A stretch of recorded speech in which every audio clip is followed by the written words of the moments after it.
très importante aujourd'hui, les gars. Bonjour à tous, c'est Franky Foot. On se retrouve aujourd'hui pour une nouvelle vidéo. C'est une vidéo, ça fait longtemps que j'avais envie de la faire, de la travailler. Donc voilà, je vais vous demander, supporters marseillais, supportrices marseillaises, de vous installer tranquillement, de prendre quelque chose à boire, quelque chose à manger et de regarder cette vidéo tranquillement. Elle risque d'être un peu longue, mais voilà, je t'ai dit, ça fait 2-3 ans que je l'ai dans la tête. Cette vidéo, il fallait que je la fasse. Voilà, là en ce moment, c'est un peu calme, les actualités de l'OM. Donc voilà, j'avais envie de vous tourner ça aujourd'hui. Donc n'hésitez pas à réagir en commentaire, à donner votre avis, à vous abonner aussi à la chaîne YouTube Franky Foot Débrief. On approche les 14 000 abonnés. Donc merci beaucoup de votre soutien. Voilà les gars. J'avais envie de faire cette vidéo, c'est-à-dire parler un petit peu du passé, parler de l'Olympique de Marseille, version Bernard Tapie. Merci encore une fois à Bernard Tapie pour tout ce que tu as fait pour l'Olympique de Marseille. Repose en paix. J'ai eu ce livre, hein, voilà les gars, je vous montre, où ça raconte en détail le parcours de l'OM en 1993, cette victoire en Ligue des Champions, où on est toujours à l'heure actuelle le seul club français à avoir remporté cette compétition. Voilà, j'ai mis le maillot des années 90, tu vois, je me suis mis dans le thème aussi. Avant de commencer cette vidéo, je vais passer un petit message, vite fait, surtout aux jeunes supporters de l'OM. C'est-à-dire, moi, tu sais, j'ai 32 ans. Donc, aux jeunes, je sais pas moi, de 15 ans, de 20 ans, de 25 ans. Aux anciens aussi, cette vidéo, ça va vous rappeler des souvenirs, tu vois, de très bons souvenirs. Mais surtout, cette vidéo, elle s'adresse aux jeunes. Vous savez, moi, que c'est important de passer des messages aux jeunes supporters de l'OM pour leur dire que, certes, on n'a pas connu le grand OM, tout ce que tu veux, mais quand on aime l'Olympique de Marseille, quand on aime ce club, que tu as 15 ans, 12 ans, 20 ans, 19 ans, 18 ans, il faut rester passionné de ce club. C'est très important. Donc cette vidéo, elle est surtout pour les jeunes. Voilà. Aujourd'hui, après on attaque le sujet, mais aujourd'hui, on a la domination du Paris Saint-Germain. Voilà, le Qatar, l'argent, une Ligue 1 très faible, on ne peut pas leur tenir tête, c'est très compliqué, c'est très dur. Et aujourd'hui, tu as des jeunes supporters de l'OM de 15 ans, de 20 ans, comme je t'ai dit. Ils n'ont pas vu l'OM gagner. Ils n'ont pas vu l'OM gagner, tous ces jeunes supporters. Et malgré tout, ils ont l'OM dans le sang. Donc aujourd'hui, quand on nous explique un projet de 3 ans, un projet Dortmund, un projet de ci, un projet de là. Non, le projet, c'est de faire gagner l'Olympique de Marseille. Bernard Tapie, il a pris l'OM, c'était pour faire gagner l'Olympique de Marseille. Voilà. Ça parlait pas... C'était droit au but, quoi. Tapie, il a pris l'OM pour faire gagner l'Olympique de Marseille. Voilà. Et aujourd'hui, il faut comprendre, parce qu'on nous dit Marseille, vous êtes impatients, vous n'avez pas de patience, les supporters marseillais. Je t'ai dit, moi j'ai 32 ans, j'ai vécu le titre de champion de France en 2010, j'ai vécu les victoires en Coupe de la Ligue, où on fait 3 Coupes de la Ligue d'affilée, j'ai vécu... voilà, après c'est tout. Qu'est-ce que j'ai vécu après en grande victoire? Des grands matchs où tu gagnes à Liverpool 1-0 au but de Bolo Zenden, de bons parcours européens. C'est vrai, en 99, tu perds contre Parme en finale de Coupe UEFA. En 2004, on perd contre Valence, en Coupe de UEFA aussi. On perd. En 2018, on perd contre l'Atlético. Donc c'est pour te dire que même moi, de mes 32 ans, ou 33 ans, je ne sais même plus quel âge je vais faire, hein, tellement, mes 32 ans, aujourd'hui, même moi, j'ai plus de défaites que de victoires avec l'Olympique de Marseille. Donc c'est pour ça qu'aujourd'hui, il faut comprendre la jeunesse, les jeunes supporters de l'OM, qui aujourd'hui sont impatients, qui aujourd'hui veulent des grands joueurs à l'OM, veulent quelque chose de concret. Il faut les comprendre, ces jeunes-là. Donc cette vidéo, elle est pour vous rappeler un petit peu l'histoire et pour vous rappeler cette saison 92-93 qui est tout simplement exceptionnelle. Voilà. Donc installez-vous, on démarre tranquillement. Alors pour ce mercato, donc saison 92-93, le mercato démarre. On perd déjà des joueurs importants. Dans ce mercato, on perd Carlos Moser, le pilier de ta défense, un monstre, tu vois. Carlos Moser qui part à Benfica. On perd Jean-Pierre Papin. Tu vois, il est là. Regarde, il est là. Regardez, les gars. J'ai 32 ans. J'avais 2 mois en 93 quand on a gagné la Ligue des Champions. J'avais 2 mois. Ok? J'étais dans mon berceau comme ça et je regardais la finale. C'est de l'humour. J'ai rien regardé du tout. Je dormais. Tu as compris. On perd Jean-Pierre Papin qui signe justement au Milan AC pour 60 millions de francs, un truc comme ça, un transfert record à l'époque. On perd Waddle, ce magicien. On perd Waddle qui part en Angleterre à Sheffield Wednesday. Donc on perd quand même des éléments importants dans ce mercato. Côté arrivée, on recrute un jeune gardien de Toulouse, 21 ans, Fabien Barthez. Merci pour tout Fabien. On recrute Fabien Barthez. On recrute Jean-Jacques Edely, très bon joueur, mais après, voilà, on va pas polémiquer encore sur ces histoires. On recrute Marcel Desailly de Nantes, 23 ans, qui est là pour remplacer Carlos Moser. C'est une tâche difficile. On recrute Jean-Christophe Thomas, un milieu défensif, un bon joueur. On recrute Rudi Voller, 32 ans, de l'AS Roma, taulier de la sélection allemande, un joueur d'expérience. Et surtout, on a le retour de prêt d'Alan Boksic, et qui fait une saison incroyable. On l'avait prêté à Cannes, il me semble. Et du coup, il retourne à l'OM et il fait une saison exceptionnelle. Donc voilà pour ce mercato. L'entraîneur de ce début de saison, et je l'avais zappé et je me rappelais même plus, c'était Jean Fernandez, qui a entraîné l'OM après à la saison 2005-2006, etc. avec les Ribéry, les Oruma, les Niang. C'est Jean Fernandez qui au début de saison entraîne l'Olympique de Marseille. Mais après, il me semble que vers octobre ou novembre, plus le mois de novembre, on a Raymond Goethals, le Belge, à l'Olympique de Marseille et qui va mener l'OM dans cette victoire. Le parcours de Ligue 1, le parcours en Ligue 1 cette saison-là, on finit premier. On est champion de France avec 54 points, 22 victoires, 10 nuls, 6 défaites en 38 journées. On a 3 points d'avance, il me semble, sur le Paris Saint-Germain. Donc c'est pour vous dire que même à l'époque, avec le grand OM, tout ce que tu veux, on n'était pas champion avec 20-25 points d'avance comme aujourd'hui. Non, c'était serré. C'était beau. Tu étais champion, tu étais content d'être champion. Pas comme aujourd'hui, où tu es champion et tu t'en fous. Parce que c'est une Ligue 1 faible. Voilà. Et c'est pas une vidéo pour faire des clashs et tout. C'est pour vous expliquer un petit peu. On gagne le Classico au match aller, 1-0. Le match retour après cette victoire à Milan. Contre Milan, on gagne 3-1 alors que les joueurs de l'OM étaient encore en buvette de la veille. Enfin, un match de fou, ce OM PSG au Vélodrome avec des buts de Boli, ce coup de tête magnifique de Boli, de voleur, de Boksic. Bon, voilà, c'était incroyable. Ensuite, le meilleur buteur en Ligue 1 de la saison 92-93, c'est Alan Boksic, qui termine avec 23 buts.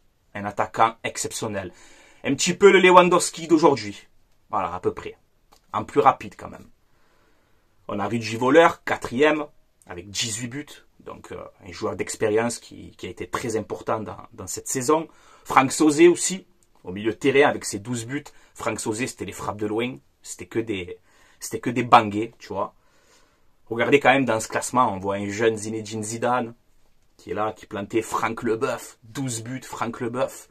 Franck Leboeuf qui a mis plus de buts que Christophe Dugarry. Incroyable. On a du Xavier Gravelaine, etc. Georges Weah. C'était de très bons joueurs. En Coupe de France, on se fait éliminer en quart de finale contre Saint-Etienne. On perd 2-1. Il me semble que c'était en prolongation. Voilà, donc pour la saison en Ligue 1, en Coupe de France, le mercato, les entraîneurs, etc.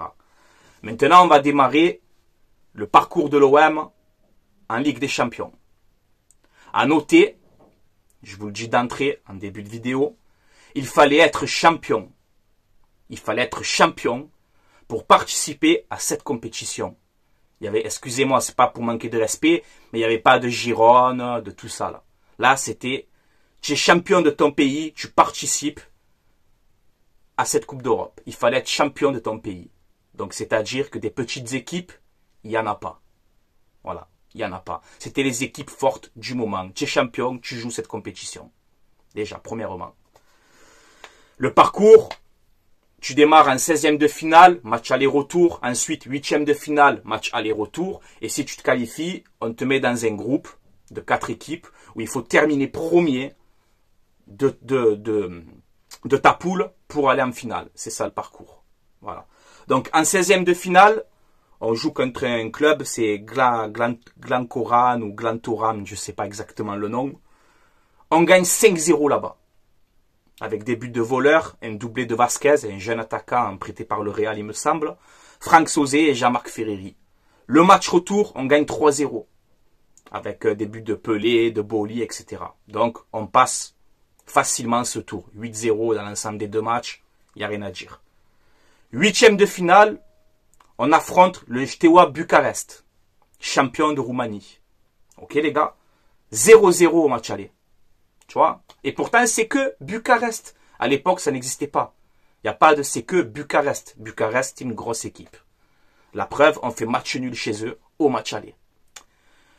Le match retour, on s'impose au Vélodrome. 2-0 avec un doublé de Boksic. Il est exceptionnel cet attaquant.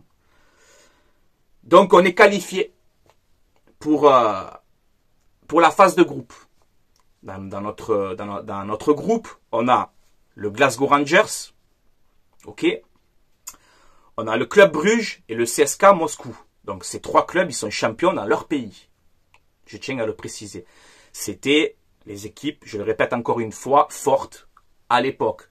Je te prends un exemple.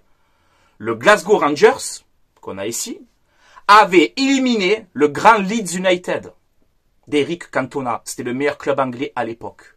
Le Glasgow Rangers, il les avait éliminés. Je te prends un autre exemple.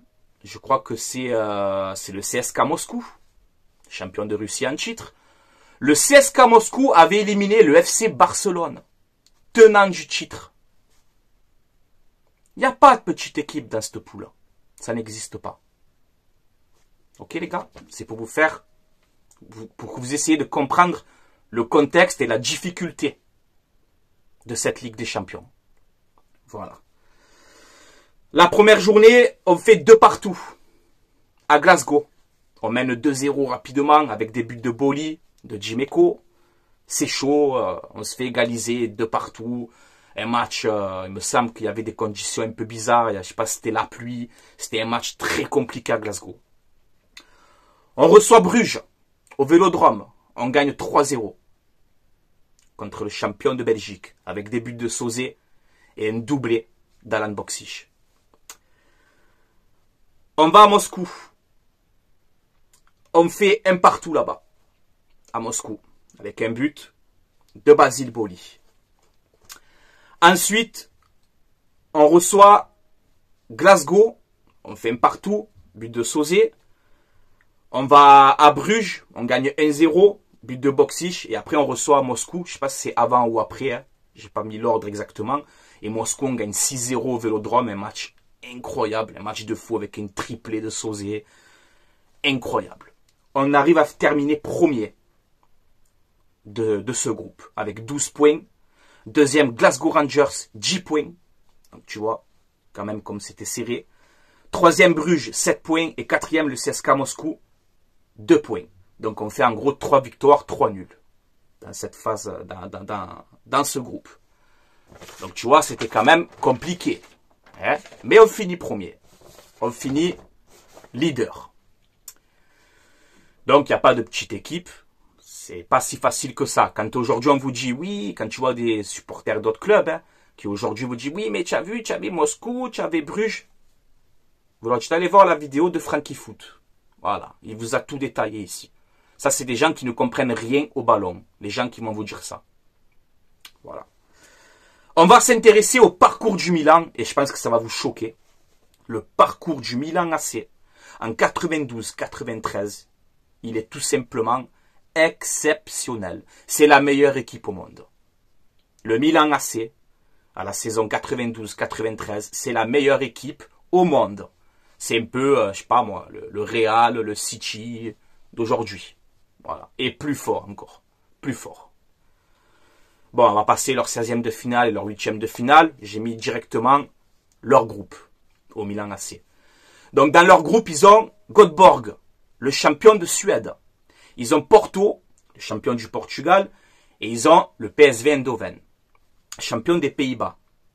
Je te prends un exemple. Göteborg, Frankie, c'est une petite équipe. Mais c'est quoi ce club? Je crois que c'est à l'Euro 92, un truc comme ça. La Suède, ils vont en demi-finale de l'Euro. Tu me suis? Les meilleurs joueurs, ils étaient à Göteborg. La Suède, ils vont en demi-finale de l'Euro en 92. Ce n'est pas une petite équipe. Milan termine premier de son groupe avec 18 points. Donc 6 matchs, 6 victoires. Voilà. Nous, on a fait 3 matchs, on a fait 6 matchs, 3 victoires, 3 nuls. Le Milan AC, c'est 6 matchs, 6 victoires, 18 points.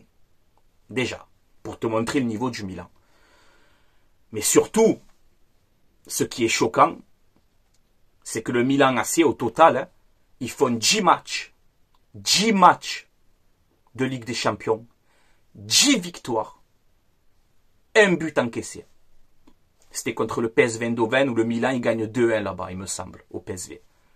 Donc, c'est-à-dire que tu vas affronter le grand Milan qui a fait 10 matchs, 10 victoires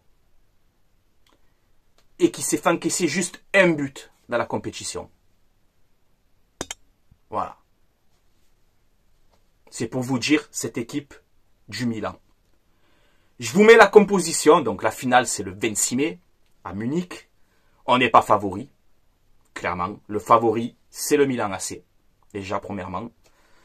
Je vous mets la composition du Milan AC pour cette finale. C'était un 4-4-2. Regardez-moi, cette défense, elle est incroyable, cette défense. Donc, ils ont Rossi dans les buts. Tassotti en arrière droit. Costa Curta. Baresi. Maldini.